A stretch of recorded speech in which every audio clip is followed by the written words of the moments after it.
In the third year of my secret crush on Robert Smith, his brother took an interest in me.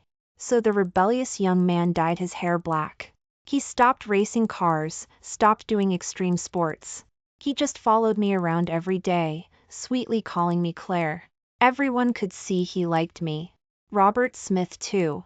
So he gave me a card. It's good for him to have ambition. Take care of him.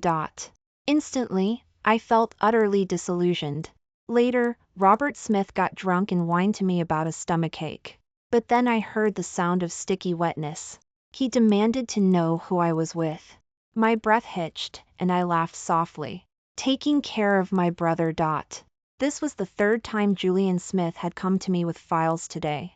I lowered my gaze, trying not to meet his intense stare. Keeping it professional, I taught him bit by bit. After I finished explaining, a cup of hot tea at the perfect temperature was handed to me. Julian Smith smiled sweetly, his canines giving him a slightly wild look. Claire, are you thirsty? My colleagues' teasing glances were fixed on us. My face felt warm, and my heart was touched. I didn't know how he knew I had my period. Laughing, I teased him, so thoughtful. Does that mean you understood everything I told you? Julian Smith raised an eyebrow, relaxed and confident. With his hands on the desk, he leaned over, framing me in his space. His chest hovered near the back of my chair, just the right amount of boundary. I didn't know what cologne he was wearing. It felt like sunshine, warm and enveloping. I was a little distracted, waiting for him to speak smugly. Nailed it, right? That's when I snapped back to reality. Pretending to be calm, I checked it over. It was all correct, just as he'd said. Julian Smith looked at me expectantly, waiting for praise. I avoided his gaze, somewhat evasively, and offered a dry comment, you learn fast. After Julian Smith left, looking a little disappointed, Lily, who I'm close with, couldn't help but come over. Seriously, Ms. Claire Davis, you really can't tell he likes you? If you ask me, you're successful now, you should focus some energy on other things. I think Julian Smith is a good catch. A prime hot younger guy, the type who's sweet in public and wild in private. When I first met him, he had lip rings, eyebrow rings, he had more ear piercings than I have moles on my face. But for you, he's been acting like a good boy for 3 whole months. Seeing I was a little distracted, she spoke with emphasis, exasperated, and I heard he's clean living, plus he's the boss's brother, so no pressure there. He gets millions every month just from trusts, and he's smart and romantic. She rattled on about a lot of things. I knew she meant well. But what she didn't know was, I wasn't rejecting Julian Smith because he wasn't good enough. It was because someone else already occupied my heart. After delivering Robert Smith his usual coffee, I was about to leave when he called out to me. I quickly ran through things in my head. After double-checking there was nothing we needed to discuss one-on-one, I allowed myself a flicker of hope. If it wasn't work-related, what could it be? Robert Smith looked up at me. Did Julian Smith bother you again today? Turns out he wanted to ask about his brother. Suppressing my disappointment, I gave a professional report. No, he just asked me a few questions.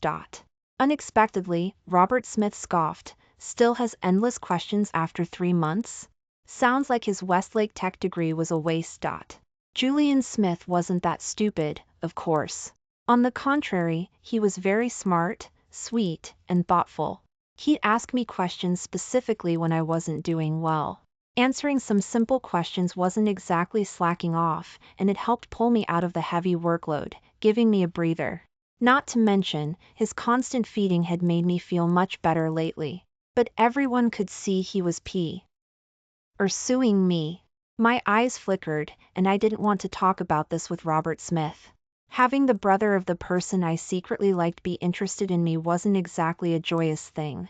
But Robert Smith clearly didn't see it that way. His tone was slow and heavy. He has congenital emotional deficiency and pain deficiency, so he loves seeking thrills. When he was abroad, he was into extreme sports, car racing, skydiving, and ended up in the ICU several times. Mom, Dad, and I, as his brother, worry about him a lot. Robert Smith wasn't talkative. But hearing him say so much today didn't make me happy. When I first started as his secretary, a lot of people praised me for being sharp, able to understand things without them being explicitly stated. Now, I wished I was a little more obtuse. That way my heart wouldn't sink to the bottom, and I wouldn't feel like crying uncontrollably.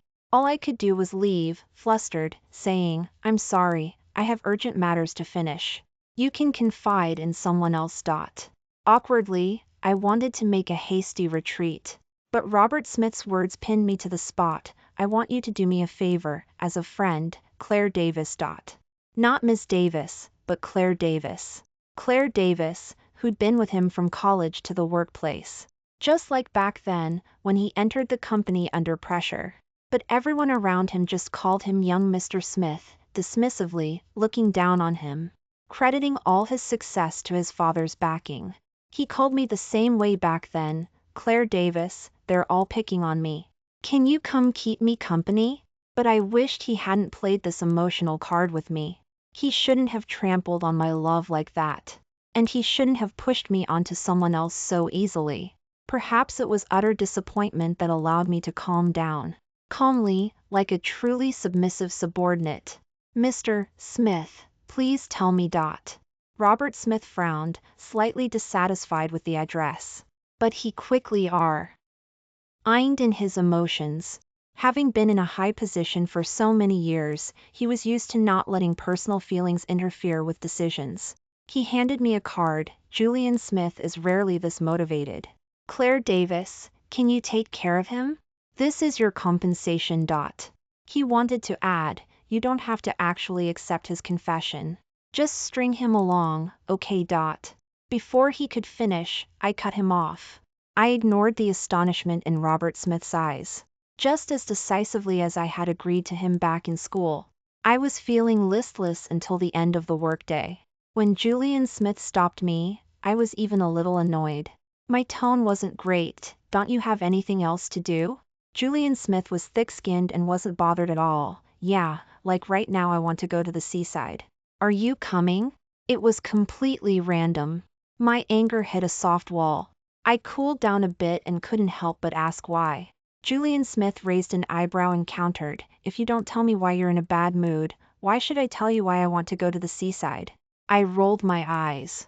"Oh, well, then I don't have a reason to go with you either."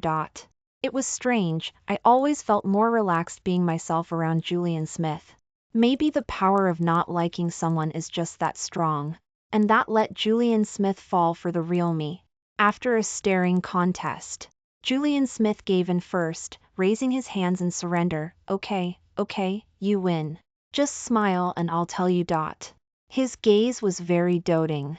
Julian Smith was really good-looking, like the annoying yet charming childhood friend everyone fantasizes about. It made my face feel warm. I forced a smile, very deliberately. "Are you going to tell me or not? If not, I'm leaving." Saying that, I made a move to leave. Sure enough, after only a couple of steps, he grabbed my wrist. Julian Smith's tone was matter-of-fact. "What reason do you need to go to the seaside? You go because you want to." Julian S.M. Its jacket was draped over my shoulders, and a heat pack was stuck to my lower abdomen. I didn't know when he'd gotten it ready. Robert Smith was a workaholic. After becoming his personal secretary, I often stayed late with him. Many times, I was the last one to leave the office. But now my job seemed to be taking care of Julian Smith. Today was the first time I'd left work so early, and the first time I'd chased the sunset in my car. The car stopped by the seaside. I looked at the vast expanse, listening to the sound of the waves, and my heart suddenly quieted. I didn't even realize when Julian Smith came closer and touched my face. When the wet tears were gently wiped away, I realized I was crying. I waited for Julian Smith to keep asking questions like a curious baby. Feeling a bit reckless, I had the urge to tell him everything. But unexpectedly, he pulled out a bottle of red wine and glasses from somewhere. He winked at me. I asked the doctor. "A little bit is good for boosting energy and circulation." So smug. I couldn't help but laugh. "You're the most thoughtful." We drank red wine, watching the last sliver of sunlight dip into the sea, as if nothing in the world was unsolvable. The sky gets dark, and it also gets light. I turned my head to look at Julian Smith. From the first time I saw him, I always thought his nose was like Robert Smith's, and his thin lips were as cool and unfeeling as Robert Smith's. But now I noticed his eyes were bigger than Robert Smith's. He had a faint small mole on his lip that disappeared when he smiled. A few little freckles, very cute. Completely different from Robert Smith. I couldn't help but reach out and touch his seemingly perforated ears. Julian Smith was very sensitive, his neck and face flushed. But he obediently lowered his head to make it easier for me to touch. Like a small animal whose weakness had been found, he obediently explained, "Don't let it scare you. It really doesn't hurt at all. The doctor said I have a good constitution, so even getting this many done at once didn't cause infection." I didn't say anything or respond, until he couldn't stand it anymore and turned to look at me anxiously. His eyelashes were long, like a deer's eyes. Suddenly, I couldn't help but laugh out loud. "Julian Smith, try pursuing me. Let's see." As soon as I said that impulsive sentence, I felt a little regret. I blamed myself inwardly. Even wanting to get over heartbreak, I shouldn't use Julian Smith. I could tell he truly liked me. Carrying this guilt, I didn't have the heart to refuse Julian Smith's request to mooch dinner at my place. We went to the supermarket together and bought some meat and vegetables. I stood in the kitchen cooking noodles.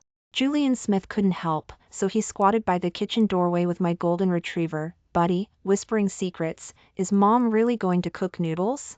Buddy, have you had them?" I rolled my eyes. "Stop messing around, go play on the couch." Julian Smith was scolded. He shrugged his nose sheepishly and obediently went. I was slightly amused and completely relaxed. Unexpectedly, less than half a minute later, Julian Smith was back. This time he had a legitimate excuse, his tone smug, "Your phone's ringing." I was busy cooking noodles and motioned for Julian Smith to answer the phone on speaker. But it turned out to be Robert Smith's call. His voice was tired. "Claire Davis, you have the latest project proposal for the bid, right? Could you bring it in for me?" He probably thought I was still working late with him at the office, like usual. My feelings were complicated. For a moment, I didn't know what to say. Instead, Julian Smith spoke up, dissatisfied. "Robert, making someone come back to the office after hours to bring you files? What kind of extinct capitalist tyrant are you?" The air went silent. After a long pause, Robert Smith spoke, his voice deep. "Yuri at her place." I took the phone and gestured for Julian Smith to get the noodles. Avoiding his question, I gave a very official answer. "The project proposal files are on my laptop desktop. If you need them urgently, you can copy them yourself." On the other end of the line, Robert Smith's voice was strained. "It's so late. You're letting him stay at your place? Do you know he likes you?" For once, I was a little distracted, watching Julian Smith foolishly try to carry the pan directly with his bare hands. He walked slowly, even having the mind to tease the doggy. As if he wasn't afraid of the heat at all. My brow twitched. I put down the phone and took the pan from his hands. Looking at his palm, it was indeed red. Hurriedly, I pulled him to run it under water, completely unable to pay attention to what Robert Smith was saying. Instead, Julian Smith spoke up in a loud voice, like an innocent goofball. "Claire knows, of course. She even agreed to let me pursue her today." The sound of the running water drowned out Robert Smith's response. I glared at Julian Smith, slightly annoyed. "Big shot, you can't even carry a pan? Are you a child?" Julian Smith hummed a couple of times, like a doggy interacting with its owner. He even seemed to enjoy it, his tone dismissive. "I just wanted to carry it steadily like this. Anyway, it really doesn't hurt." My movements paused. I remembered his pain deficiency. It dawned on me just how terrifying that condition was. Unable to sense danger, he naturally lost the ability to escape it. Ultimately, getting hurt without even knowing it. Seeing my mood was off, Julian Smith changed the subject, looking cheeky. "Okay, fine, it doesn't completely not hurt. Claire has to blow on it for it to feel better." In the end, I didn't blow on it. Julian Smith sat on the floor, looking wronged, holding the dog food I'd prepared for Buddy. His palm had been licked repeatedly by the doggy's saliva. I sat on the couch, meeting his resentful gaze. It was a little funny. I lightly kicked his side. Does it still hurt? Julian Smith was actually a bit of a germaphobe. His voice was muffled, clearly unhappy. Doesn't hurt anymore. Only then did I squat down and pat Buddy's head. Go eat, good doggy. Buddy's tail wagged furiously, and he went to find his real food bowl. I turned my head and looked at Julian Smith, slightly surprised. Aren't you going to wash your hands? His bright eyes held a hint of grievance. Was I not obedient? I thought for a moment, and nodded hesitantly. Julian Smith looked even more wronged and questioned loudly. Then why didn't I get a reward? For a moment, I didn't understand. I looked at Buddy, then at him. It felt a little absurd. Are you eyeing Buddy's dog food? Julian Smith gritted his teeth. Who wants its dog food? You haven't petted my head yet. Claire Davis, you're playing favorites. He lunged towards me. Startled, I fell onto the carpet, terrified he'd lose his temper and smear Buddy's saliva all over my face. Julian Smith propped himself up on his elbows, leaned over very actively, and rested his head against my chin. He ordered in a muffled voice, "Pet me." I did as he said and petted him once. His curly hair was soft, and it felt nice. The tips of Julian Smith's ears turned red, but he stubbornly didn't look up. I couldn't see his expression, only hear him pushing his luck. I played with Buddy for a long time. Is he asking for a reward? I don't get it. I used the same approach I usually have with Buddy, pet for a reward. My hand hurt from carrying the pan, and you were still picking on me. This time I got it. He was feeling wronged. Petted him once. Julian Smith had gotten a taste of the reward and even started requesting future ones. I'll take out the trash when I leave later. The kitchen trash, the bathroom trash too. And I'll wash the dishes and mop the floor. This time, however, I didn't respond. He rubbed against my chin, dissatisfied. Meanwhile, I turned my head and saw Robert Smith, who had appeared in the doorway at some point. This was the second time Robert Smith had come to my place since I bought the house. Julian Smith was wearing the only pair of men's slippers I kept for guests. I didn't have any intention of letting him in. I patted Julian Smith. Stop messing around. Your Robert is here to pick you up. Face to face, the two brothers weren't close at all. Julian Smith stood next to Robert Smith, looking reluctant. Robert, you have zero boundaries. Coming to my place after work? Trying to scare someone to death? Robert Smith didn't look at him. He bent down, wanting to pet Buddy. Buddy, do you still recognize me? The golden retriever stubbornly rubbed against Julian Smith. Robert Smith's hand missed, and he looked at me, a little bewildered. He seemed not to understand. Back when he and I brought Buddy home together, Buddy would lick his hand affectionately. How had things changed? But my attention wasn't on him at all. I tossed Julian Smith the oversized coat I'd bought earlier, reminding him, give me the jacket back after you wash it. Wear this one for now. You can feel the cold, right, big shot? Julian Smith obediently put on the clothes. The clothes were still a bit small on him. He put it on carelessly, the collar wasn't even turned down. I couldn't stand it and stood on my tiptoes to fix it for him. Julian Smith lowered his head obediently. Automatically, I rubbed the top of his head again. Good boy. Turning, I met Robert Smith's pale face. He called my name in a bewildered tone. Claire Davis. He paused, as if expecting me to guess what he wanted to say. Too bad I didn't have the patience to guess anymore. I forced a fake smile, my tone perfunctory. I'm sorry, Mr. Smith. Did you say something? Robert Smith's face grew even paler. In the car, Julian Smith took off the jacket and deeply inhaled its scent. His cheeks were a little red, like a doggy who loved its owner's scent. Robert Smith watched, feeling only disgusted. He said coldly, "What's this? Getting addicted to acting like a dog?" Julian Smith was still smiling, seeming good-natured. "Ah, Robert, are you taking your frustration out on me because you wanted to be the dog but couldn't? Fine, I'll find you an owner." In their circle, surely there's someone blind enough to like your kind of boring, pretentious old man? Julian Smith. Do you think she'd treat you like this if she knew your true nature? A monster with emotional deficiency, why are you pretending to be good? The smile on Julian Smith's face completely disappeared. His expression was blank, dark and sharp. What's wrong? You used me to force Claire to confess, but she rejected you and chose to take care of me instead? Are you losing it? Robert Smith's hand gripped his neck, tightening. Shut up.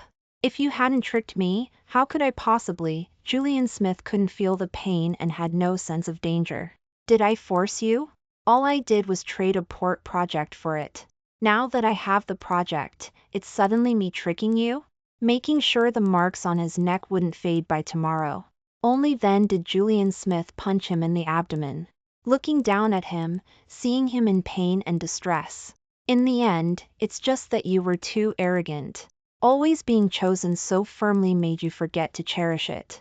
You received too much love, so you forgot how precious love is. You spoiled Robert Smith.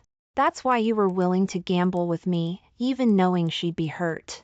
Because you're greedy, you wanted both of us. But I'm different. I only want Claire. I didn't see Julian Smith at the office the next day. I was a little worried, so I went to the break room to call him. He took a while to answer. Julian Smith's voice was very hoarse, as if whining, Claire. I knew something was wrong as soon as I heard him. Frowning, were you honest about wearing your jacket yesterday? Julian Smith hedged. Until I spoke with more emphasis, tell me the truth. Only then did he speak honestly. I did wear it, but Robert and I had a disagreement on the way. The place was a bit remote, and I waited for a car for a long time. After saying that, he started coughing violently. I asked again, did you take your medicine? There was silence on the other end again. I said, annoyed, wait there, big shot. When I got back to my office, I saw flowers on my desk. Lily smiled teasingly, no wonder you rejected the hot younger guy. Turns out your heart belongs to someone else. Our boss certainly is a good match for our Ms. Davis. I was a little annoyed. I didn't know what Robert Smith thought he was doing. When I had a crush on him back then, I never told anyone. Because I valued this job and my future. But now, he'd made it public knowledge. People who didn't know the truth might even mutter behind my back that I was pretending to be aloof. I gave the flowers to Lily. Could you throw these away for me? I'll bring you your favorite dessert from that place later. And also, casually let them know that I have a boyfriend, and it's not him. Lily was beaming with the excitement of getting some juicy gossip. Mission accomplished, Commander. I breathed a sigh of relief. Grabbing my keys, I headed downstairs. Thinking about it now, I should even thank Robert Smith for instructing me to take care of Julian Smith. I didn't even need to ask for time off. I didn't expect that the moment I opened the door, Julian Smith would give me a surprise. A bath towel loosely wrapped around his waist. A frighteningly low room temperature. He looked listless, his lips pale from fever. Whining for comfort, Claire, I'm so hot. I was suddenly glad I came. Otherwise, Julian Smith probably would have ended up in the hospital for days from this fever. I turned up the heat, then ped Julian Smith up in a blanket like a mummy, and finally relaxed a little. A cold compress was stuck to Julian Smith's forehead, and he stiffly held a thermometer under his arm. Looking at me, he pouted, hot, uncomfortable. I want to take a shower. A vein throbbed on my forehead. I looked at the 103.1 degrees Fahrenheit on the thermometer. I even suspected he'd brought this on himself. Because he couldn't feel pain, only heat and weakness, washing just made it worse. Not to mention the AC was set so low. The more I thought about it, the angrier I got. I roughly rubbed his curly hair. So good at taking care of others, how did you manage to make such a mess of yourself?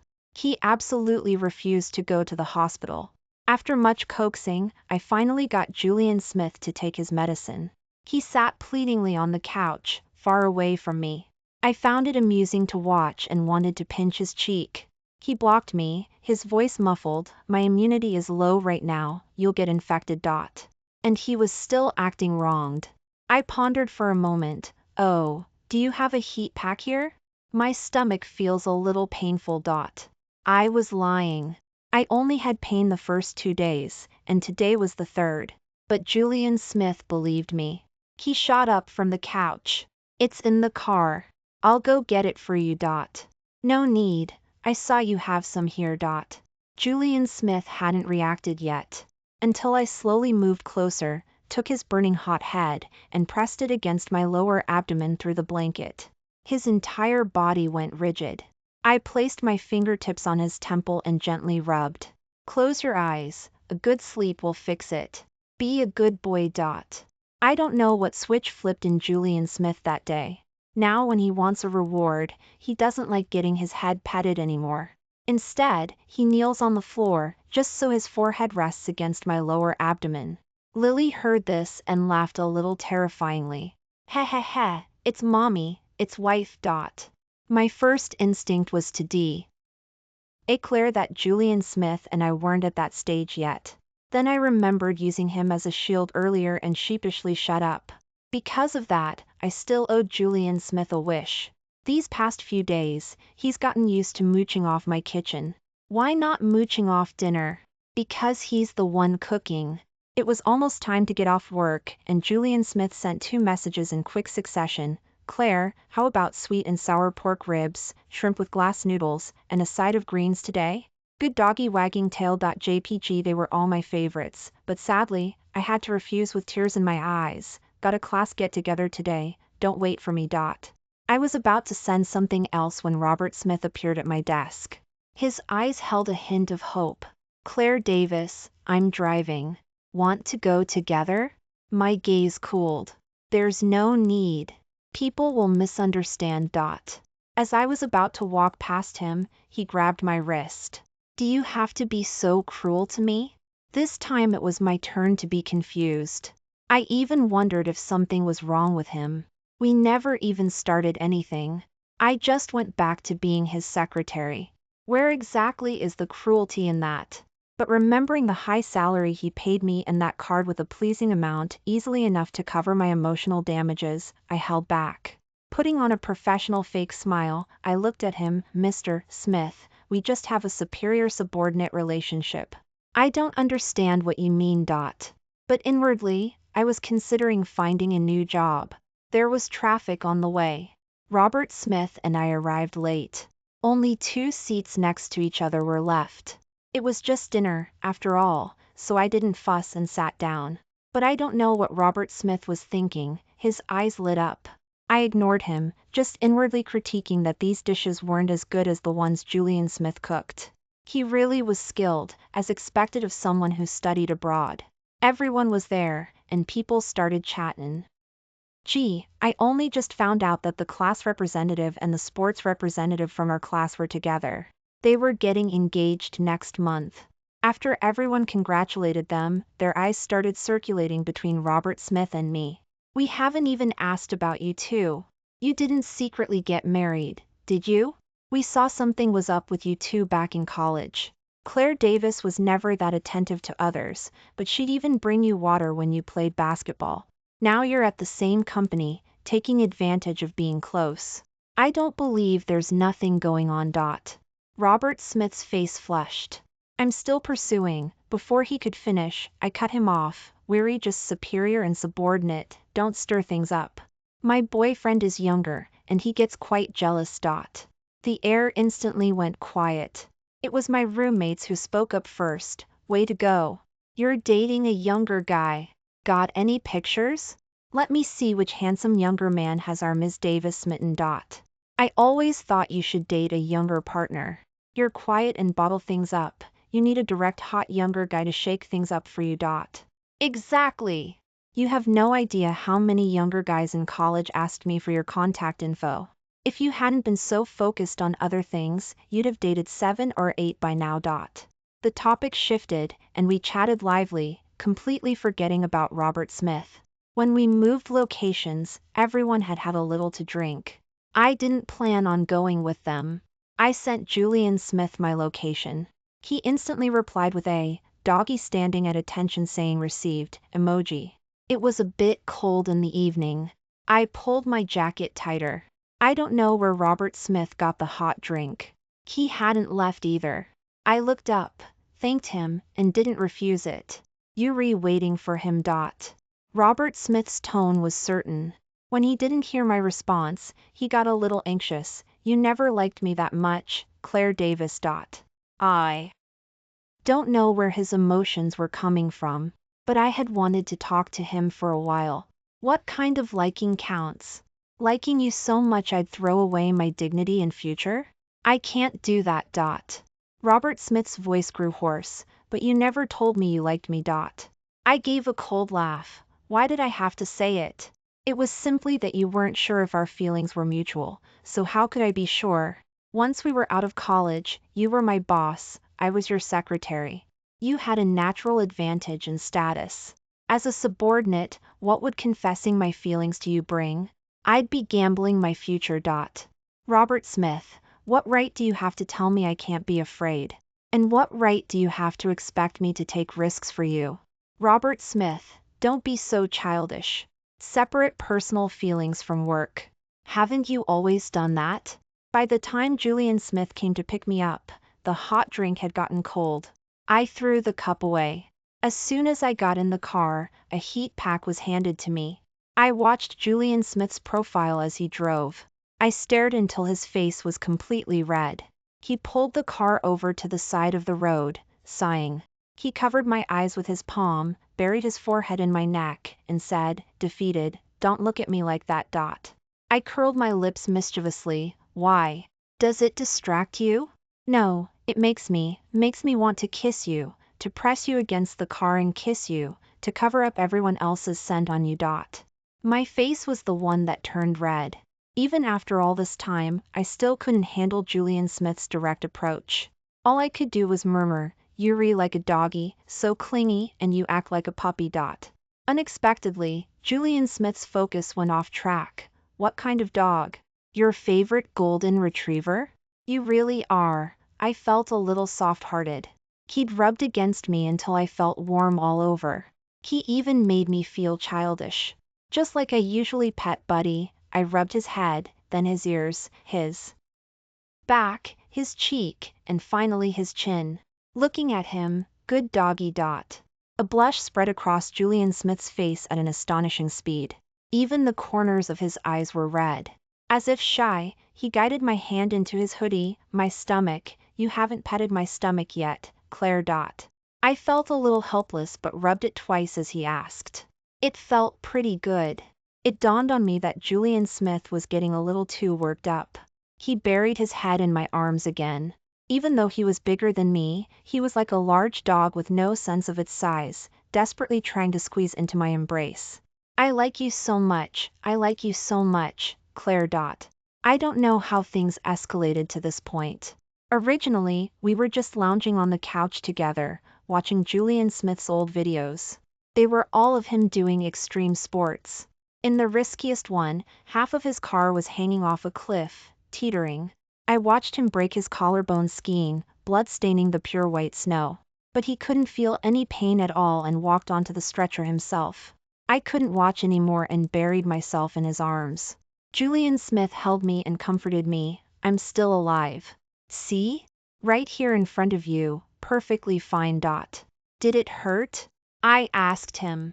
Julian Smith raised an eyebrow and pulled down the collar of his shirt, revealing the scar on his collarbone. It healed completely a long time ago. You can bite it and see. I glared at him, but then, on a whim, I lowered my head and kissed the spot. Just a very light touch.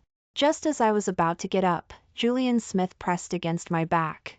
His breathing was a little rapid. He whined, "It still hurts a little. Claire, comfort me again." These past few days, we'd been acting almost like a couple. But the most we'd done was petting his head or him burying his face in my abdomen. Despite his pain deficiency, he was surprisingly sensitive in this area. Just like that, he was easily aroused several times. Not to mention a kiss. But giving him a reward now and then wasn't out of the question. I licked my lips and asked, with veiled meaning, is Buddy asleep? Julian Smith's breathing grew much heavier. His actions said everything. His lips pressed hard against mine. I couldn't help but part mine slightly, and unexpectedly, I was met with astonishing heat. Deprived of oxygen, I felt a little dizzy. Why are you? Everything is so hot. Julian Smith was urgent, yet afraid of hurting me, teasing my emotions, making me relax. The night was deep. Julian Smith's actions told me he was completely better. Definitely a younger guy. Once he got a taste, he couldn't go back to bland food. Before, petting his head was enough to satisfy him. Now, talk of rewards took on a different meaning. He even started pushing his luck. Robert Smith called me just after I had died a little. Julian Smith was helping me take a shower. I was exhausted. He told me to lift my arm, I lifted it. He told me to lift my leg, I lifted it. Turns out, that got the pervert excited again. When I saw that, my sleepiness completely disappeared. Angry, I splashed water on him. Golden retriever? You're clearly a sneaky little devil. Julian Smith knew he was in the wrong. He suppressed his urge, dried me off, and put me in soft nightgown. Just when I thought he'd had a change of heart, he suddenly knelt by the bed. A necktie was deliberately tied around his neck. He handed it to me. Master, punish your doggy. After sharing a bed for so many days, I pretty much knew how he wanted to play. I applied a little pressure with my foot, and Julian Smith instantly let out a muffled groan. His back arched, but the necktie pulled his head back. His eyes were red, offering his neck a tempting look of willing sacrifice. If I hadn't known he couldn't feel pain and was just purely enjoying it, I would have been fooled by his look of suppressed pain. But I couldn't help myself. I lowered my head and kissed him. That's when Robert Smith's call came in. Suddenly, I had a mischievous idea. I looked at Julian Smith and made a quiet gesture. Then I answered the phone. Robert Smith's end was noisy, like he was drinking. His voice was a little slurred. Claire Davis, can you come pick me up? My stomach hurt so bad. Claire Davis. By the end, he was just repeating my name over and over. The call was on speaker. I didn't say anything and sent the address he sent me to his driver. Just as I was about to hang up, I felt Julian Smith's hand getting restless. No wonder he only brought me a nightgown just now. That was his plan all along. I couldn't help but let out a muffled groan. Robert Smith heard it too. His whining voice suddenly became louder. What are you doing? Who are you with? I had no time to deal with him. I rubbed against Julian Smith hard a couple of times and left him with one sentence, taking care of my brother. Then I hung up and focused on teaching the naughty doggy a lesson. We agreed I'd play with him. Who said he could play with me? I didn't expect to meet the parents with Julian Smith so unexpectedly. We had just finished walking the doggy with Julian Smith. I opened the door to find a table full of dishes. My mom and Robert Smith, chatting and laughing. I had changed my password after Robert Smith showed up uninvited last time. The fact that he could get in now clearly meant my mom had let him. I sighed. I hadn't told her about Robert Smith and me falling out. She probably thought our relationship was still the same as in college. Robert Smith looked much more worn down. I heard he drank so much last time he ended up in the hospital with a stomach bleed. Seeing me, his eyes lit up for a moment. Then they fell on Julian Smith and my tightly clasped hands. He explained dispiritedly, I came to see you. I didn't know Aunt Linda was home, it wasn't intentional. I don't know why he was acting so wronged. It made me want to roll my eyes. But in the end, I didn't say anything in front of my mom. I led Julian Smith forward and introduced him. Mom, this is my boyfriend, Julian Smith. Julian Smith bowed 90 degrees, nervous. Aunt Linda, hello Aunt Linda. But my mom just ignored him, pinching my cheek. You've gotten thinner. Nonsense. Lily just said I'd put on a little weight from being so happy. Saying that meant one thing, she wasn't too pleased with Julian Smith. Julian Smith looked as if facing a formidable enemy, his face turning a little pale. I felt a little bad for him, so I squeezed his hand and told him not to be so nervous. But as soon as we sat down, my mom delivered her second challenge. She arranged for Robert Smith and me to sit together, and had Julian Smith sit across from us. I held back, but in the end, I didn't say anything. Interfering now would only make my mom like Julian Smith even less. I'm used to having a bowl of soup before eating. But today, I looked at the deathly amount of green onions in the soup. I started wondering if my mom had another daughter somewhere, since she'd apparently forgotten I don't like green onions. Julian Smith was the first to ladle out a bowl of soup. He looked hesitantly at my mom. Then, with a look of ready to die, he started picking out the green onions from the soup, bit by bit. Being picky in front of elders? Definitely a minus point. Sure enough, Robert Smith put on his older brother act. Julian Smith, still picky at your age? No manners at all. Then he placed a bowl of soup in front of me, his voice low, warm up your stomach first. By this time, Julian Smith had finished picking. He looked at the bowl, his tone surprised. Robert, didn't you know Claire doesn't eat green onions? His expression was innocent, but I clearly saw the schadenfreude in his eyes. Not to mention, at that moment, my mom put a piece of pork rib in his bowl. Julian, dear, what does your family do? A clear sign of acceptance. Julian Smith's back instantly straightened. He couldn't wait to explain his entire family history. I slowly took a sip of soup, only then realizing the effect of that bowl of soup. Julian Smith, he had passed my mom's test. After the door was closed, Julian Smith buried his face in my arms, whimpering. I rubbed his ears. Remembering what my mom had quietly said to me, Claire, dear, Julian seems like a good kid, it's just, all those holes in his face. He wasn't hanging out with the wrong crowd before, was he? Case closed. No wonder she wasn't keen on Julian Smith at first. I reassured her repeatedly that Julian Smith had absolutely not been in trouble, and only then did she feel relieved. But I was also very curious about one thing. I cupped Julian Smith's face and looked closely at his lips.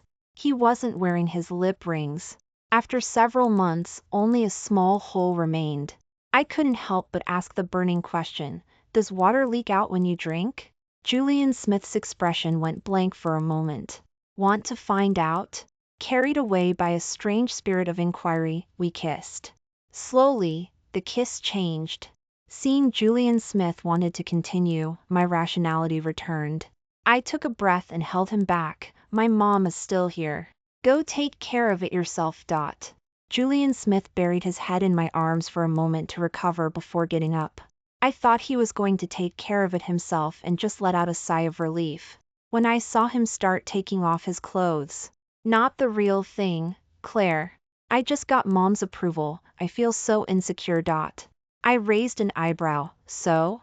Julian Smith revealed his true intention, blinking his innocent, deer-like eyes. You still owe me a wish. The first thing I did the next morning was kick Julian Smith out of bed.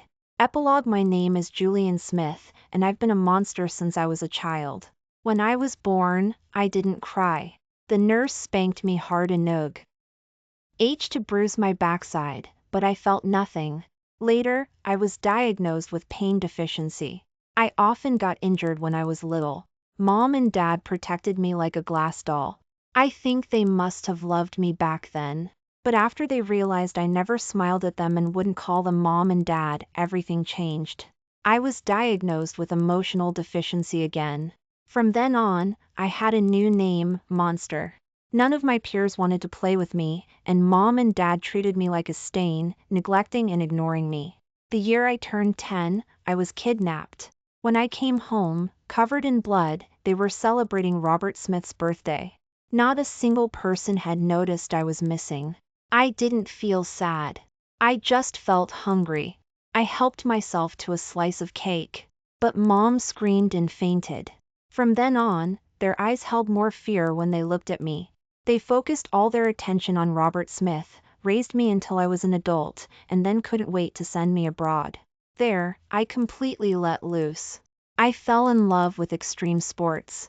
Only the feeling of being on the edge of life and death made me feel alive.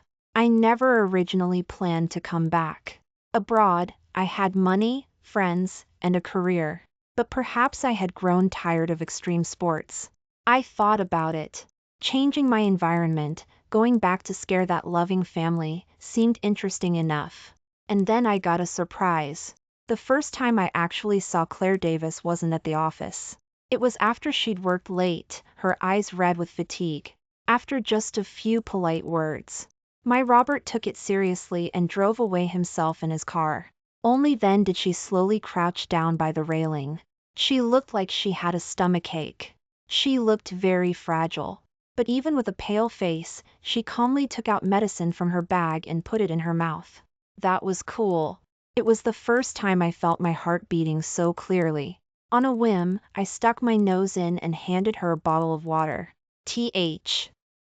The smile on my face probably would have disgusted even me if I'd seen it in a mirror.